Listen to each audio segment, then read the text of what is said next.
Hello dear students, class 10 students, आप सभी का वेलकम है। आज हम बात करेंगे इलेक्ट्रिसिटी चैप्टर की। उससे पहले हम एक बार बेसिक ओवरव्यू ले लेते हैं फिजिक्स पोर्शन के। क्लास 10 का जो फिजिक्स का हमारे पास सिलेबस रहेगा उसमें हमारे पास फर्स्ट यूनिट जो होगी इलेक्ट्रिसिटी की होगी। एनसीईआरटी के अंदर जो 12th चैप्टर है इलेक्ट्रिसिटी। नंबर 2 हमारे पास रहेगा magnetic effect of current. Magnetic effect of current के बारे में डिस्कस करेंगे। नंबर 3 हमारे पास रहेगा light reflection and refraction.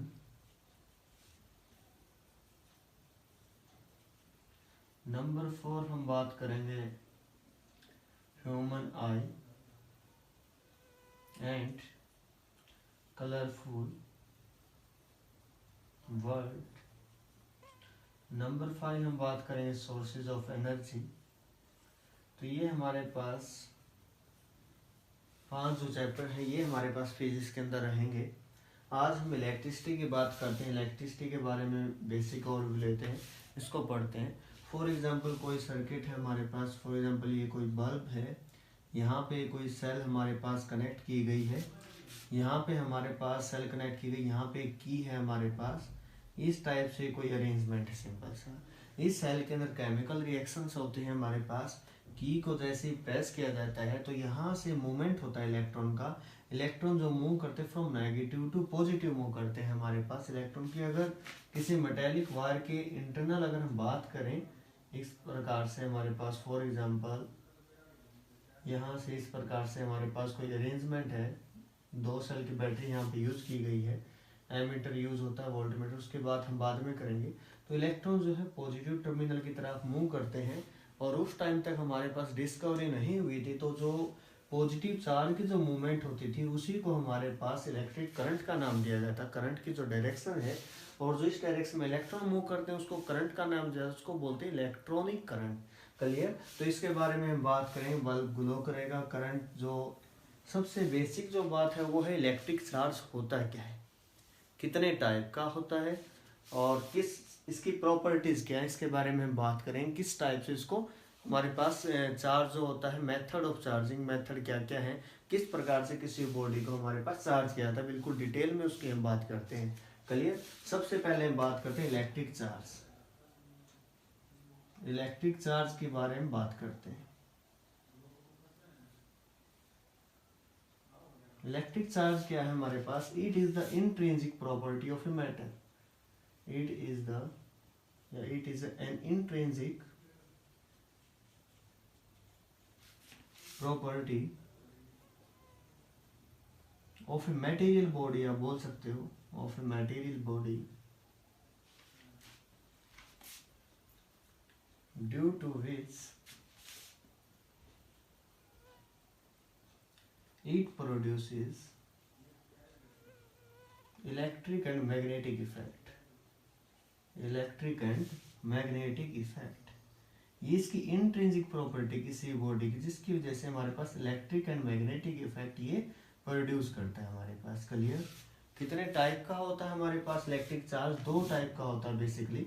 Electric अगर चार्ज की मैं बात करूं, electric charge it is of 2 types. Number 1 positive charge, number 2 negative charge. Neutral इसकी कोई टाइप नहीं है। पॉजिटिव चार्ज या नेगेटिव 2 ही टाइप का हमारे पास होता है। पॉजिटिव चार्ज कब बोला जाता है? पॉजिटिव चार्ज जब कोई बॉडी इलेक्ट्रॉन का लॉस करेगी तो उस बॉडी को बोला जाता है पॉजिटिवली चार्ज बॉडी। जो बॉडी इलेक्ट्रॉन का गेन करेगी उस बॉडी को बोला जाता है नेगेटिवली चार्ज बॉडी। क्लियर? एक बॉडी से इलेक्ट्रॉन जाएंगे, दूसरी बॉडी उसको गेन करेगी। जिस बॉडी ने इलेक्ट्रॉन का लॉस किया है उसके ऊपर पॉजिटिव चार्ज उतना ही जितने इलेक्ट्रॉन का लॉस किया है, इसने गेन किया है उतना ही नेगेटिव। क्लियर? अब हम बात करते हैं जो एटम जो होता है हमारे पास, एटम इलेक्ट्रिकली न्यूट्रल होता है हमारे पास। Atom is electrically neutral. Electrically neutral. Nucleus होता है, न्यूक्लियस के अंदर प्रोटॉन और न्यूट्रॉन होता है और जितना प्रोटॉन, जितना पॉजिटिव चार्ज न्यूक्लियस पे होता है उतने ही नंबर, उतना ही चार्ज जो इलेक्ट्रॉन का है वो हमारे पास रिवॉल्व कर रहा होता है, मतलब इलेक्ट्रिकली न्यूट्रल। इसका मतलब ये नहीं है कि हम ऐसा बोल दें कि इसका मतलब सर इस पे कोई इलेक्ट्रॉन नहीं है, ऐसा बिल्कुल नहीं है, उसमें इलेक्ट्रॉन है, लेकिन इक्वल अमाउंट में क्या है, प्रोटॉन है। जितना नेगेटिव है उतना ही क्या है, पॉजिटिव चार्ज वहां पे उस एटम के अंदर है। तो हम ऐसा नहीं बोल सकते कि sir atom is electrically neutral, it means it has no electron, ऐसा बोलना बिल्कुल गलत होगा। हमारे पास उसके अंदर इलेक्ट्रॉन है, इक्वल अमाउंट में हमारे पास क्या है, इलेक्ट्रॉन है। क्लियर। इलेक्ट्रिक चार्ज के बारे में हमने इतना पढ़ा। उसके बाद इलेक्ट्रॉन चार्ज के बारे में बात करते हैं। यूनिट क्या होती है, किसके मेजर करते हैं चार्ज को। चार्ज एक डिराइव्ड क्वांटिटी है।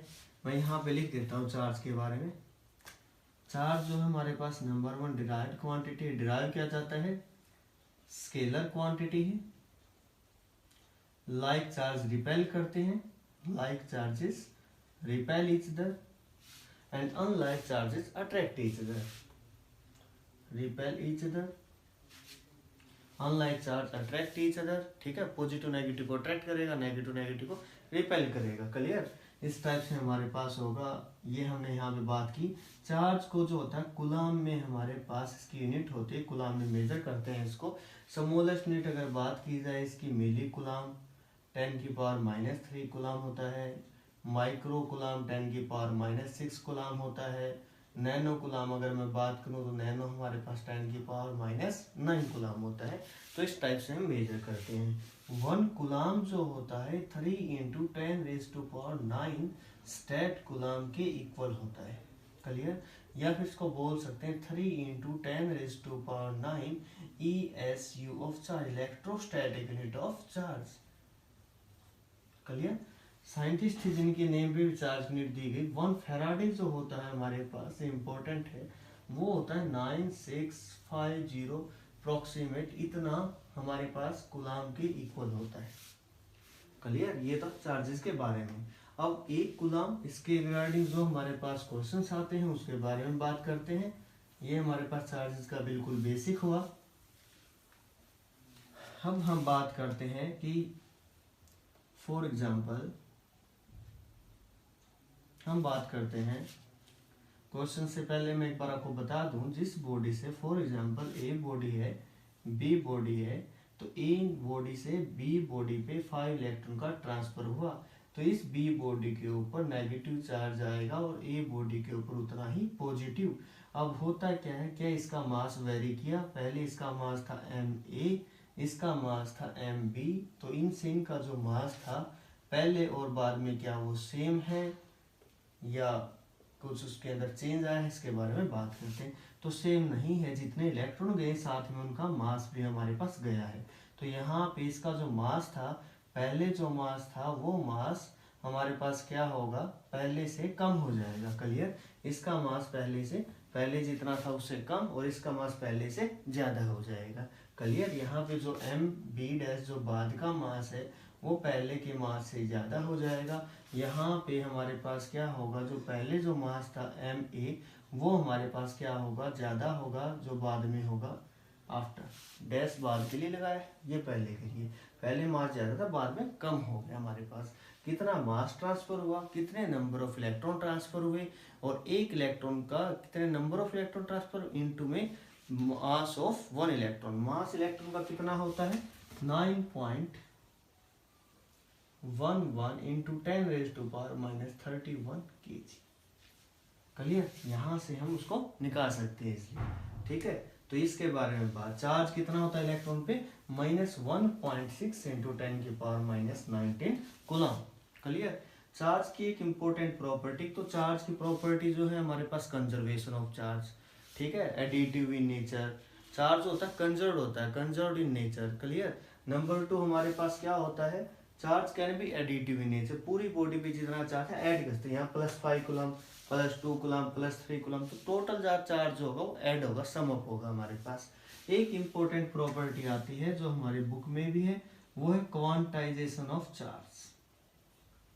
क्वांटाइजेशन ऑफ चार्ज, उसके रिगार्डिंग ही हम इसके कंसेप्ट को समझ सकते हैं, क्योंकि यहाँ पे बुक में डायरेक्ट दिया हुआ कि इतने इलेक्ट्रॉन, नंबर ऑफ इलेक्ट्रॉन मिलके 1 कूलम बनाते हैं, तो वो हमें क्लियर कहाँ से होता है, इस कंसेप्ट से होता है। तो इसको ध्यान से समझना, क्या कहता है quantization of charge. Quantization of charge ये कहता है कि जो टोटल चार्ज होगा किसी बॉडी पे that is integral multiple of smallest unit means electron. Clear. N B N integer, यहाँ पे इसकी वैल्यू 1 2 3 प्लस माइनस दोनों में होती है। इसकी वैल्यू 1/2 1/3 2/4 नहीं हमारे पास होती है। इसकी इंटीजर जो होगा हमारे पास इस टाइप से लिखा जाए, फ्रैक्शन में वैल्यू नहीं होती। क्लियर। एन कैसे निकलता है, एन एक प्योर नंबर है, इसकी वैल्यू Q/E। ई क्या, यहाँ पे इलेक्ट्रॉन का चार्ज 1.6 × 10⁻⁻19 कूलम। तो ये यहाँ से इलेक्ट्रॉन के बारे में हम लोगों ने बात की।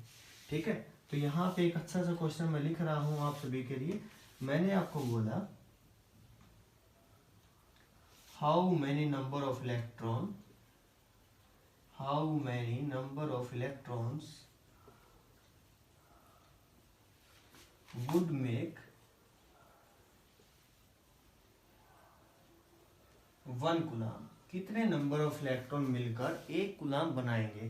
ठीक है, मेक 1 कूलम। तो इसका सॉल्यूशन हमारे पास क्या होगा, यहाँ पे समझना हमारे पास according to formula Q ± NE, N Q/E। इन्होंने पूछा 1 कूलम, तो 1 कूलम इलेक्ट्रॉन का चार्ज लिख दिया मैग्नीट्यूड फॉर्म में, और यहाँ से इसको कूलम से कूलम यूनिट कैंसल, 10⁻19 ऊपर गया, डिवाइडेड बाई 1.6। इसको आप सोल्व करोगे अप्रोक्सीमेट 2.6.25 या 8 × 10⁻18 हमारे पास का आंसर आ जाएगा। इतने इलेक्ट्रॉन मिलकर 1 कूलम बनाते हैं। क्लियर। अब हम बात करते हैं यहाँ से, ये तो थे हमारे पास इसके बारे में बात। अब हम बात करते हैं यहाँ पे जो चार्जेस होते हैं उनके बीच में फोर्सेस जो लगता है, क्या उस फोर्स का क्या नाम होता है, किस टाइप से लगता है। जैसे हमने क्लास 9th में स्टडी किया था, इसका हमें ध्यान रखना, F = G m1 m2/r²। ये सभी बच्चों को याद होगा, 9th क्लास में जो पढ़कर आए, इंपॉर्टेंट था। G भी था यूनिवर्सल ग्रेविटेशनल कांस्टेंट, इसकी वैल्यू भी याद थी हमको 6.67 × 10⁻11 न्यूटन मीटर स्क्वायर पर kg²। क्लियर। इसी टाइप से यहाँ पर भी एक फोर्स लगता है, और वो लगता है 2 चार्जेस के इन बिटवीन, वहां लगता है 2 मासेस के इन बिटवीन। तो यहाँ पे फर्स्ट चार्जेस है हमारे पास Q1, सेकंड चार्जेस है Q2, डिस्टेंस इनके इन बिटवीन है R। तो यहाँ पे जो फोर्स लगता है बिल्कुल सेम लगता है, बस यहाँ पे कांस्टेंट चेंज हो गया हमारे पास Q1 Q2/r²। दोनों के दोनों जो है इनवर्स स्क्वायर लोग ओबे करते हैं, जैसे r² हम लोगों को दिख रहा है, लेकिन डिफरेंस क्या है, ये हमारे पास ओनली अट्रैक्टिव है, ये attractive as well as repulsive.